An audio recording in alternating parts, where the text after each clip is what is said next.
Xiao online आदमियों से बात करता, धीरे धीरे ट्रस्ट बिल्ड करता और फिर उन्हें अपने घर इनवाइट करता। उन्हें लगता था कि वो एक लोनली मैरिड वुमन से मिलने जा रहे हैं, लेकिन रियलिटी कुछ और ही थी।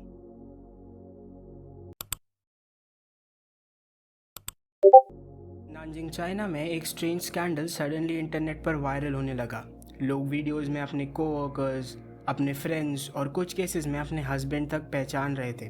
प्रॉब्लम ये थी कि किसी को समझ ही नहीं आ रहा था कि ये वीडियोस रिकॉर्ड किसने किए। जब पुलिस ने इन्वेस्टिगेशन स्टार्ट की, उन्हें एक नाम मिला, सिस्टर होंग। एक ही नाम बार बार सामने आ रहा था, सिस्टर होंग। इनिशियली लोगों को लगा कि ये बस एक और इंटरनेट रूमर है, लेकिन जैसे जैसे और वीडियोस सामने आने लगी, सिचुएशन काफ़ी ज़्यादा स्ट्रेंज हो गई। इन वीडियोस में अलग अलग आदमी एक ही जगह पर दिख रहे थे, एक ही रूम, एक ही बैकग्राउंड। ऑनलाइन रूमर्स के अकॉर्डिंग इस नेटवर्क में हंड्रेड्स और शायद थाउजेंड्स ऑफ मेन इन्वॉल्व थे। कुछ एस्टिमेट में ये नंबर 1600 तक बताया गया, लेकिन लेटर अथॉरिटीज़ ने ये कहा कि एग्जैक्ट नंबर कंफर्म नहीं है। जब सिचुएशन वायरल होने लगी तो पुलिस ने इन्वेस्टिगेशन स्टार्ट की। जुलाई 2025 में नानजिंग पुलिस ने इस केस को ऑफिशियली इन्वेस्टिगेट करना शुरू किया और 6 जुलाई को एक सस्पेक्ट को अरेस्ट किया गया, जो allegedly sister Hong online persona के पीछे था।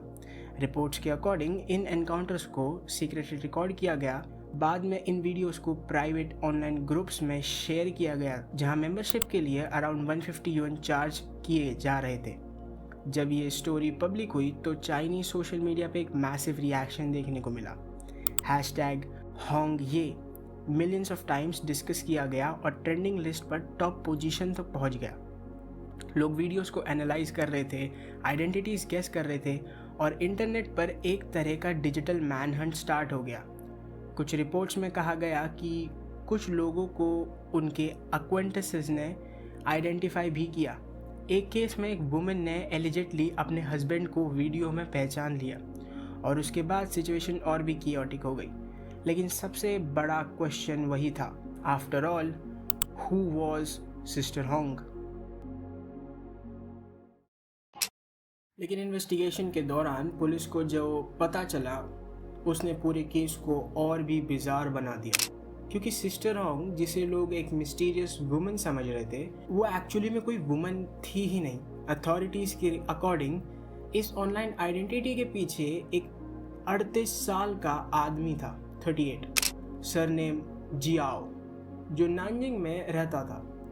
ऑनलाइन वो खुद को एक मिडिल एज मैरिड वुमन के रूप में प्रेजेंट करता, मेकअप, विग और सिंपल क्लोथिंग के साथ। इस फेक आइडेंटिटी का यूज़ करके जियाओ ऑनलाइन आदमियों से बात करता, धीरे धीरे ट्रस्ट बिल्ड करता और फिर उन्हें अपने घर इनवाइट करता। उन्हें लगता था कि वो एक लोनली मैरिड वुमन से मिलने जा रहे हैं, लेकिन रियलिटी कुछ और ही थी।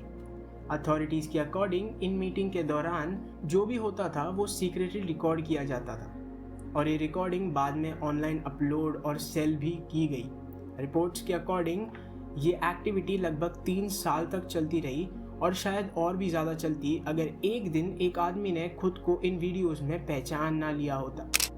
उसने अथॉरिटीज़ को इन्फॉर्म किया और वहीं से इन्वेस्टिगेशन स्टार्ट हुई।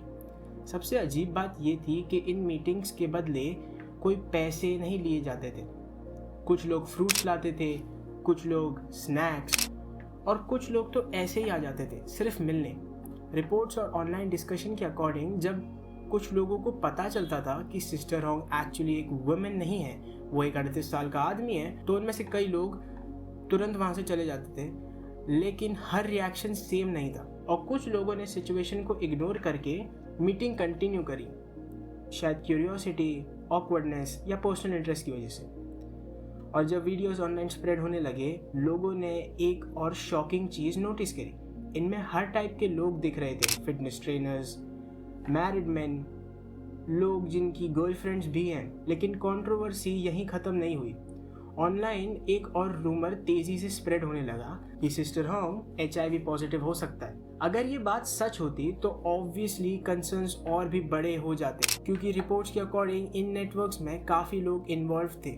इसी वजह से लोकल डिसीज कंट्रोल अथॉरिटीज़ ने भी सिचुएशन को नोटिस किया। ऑफिशियल्स ने कहा कि जो लोग जियाओ के कांटेक्ट में आए हैं और अपनी हेल्थ को लेकर कंसर्न हो वो टेस्टिंग के लिए आगे आ सकते हैं। लेकिन जब ये केस इंटरनेट पर वायरल हुआ तो डिस्कशन सिर्फ इन्वेस्टिगेशन या हेल्थ कंसर्न तक लिमिटेड नहीं रहा। ऑनलाइन कम्युनिटीज़ में लोग इस केस को समझने की कोशिश कर रहे थे और काफ़ी अलग अलग थियरीज सामने आई। सबसे पहला डिबेट डिसेप्शन को लेकर था।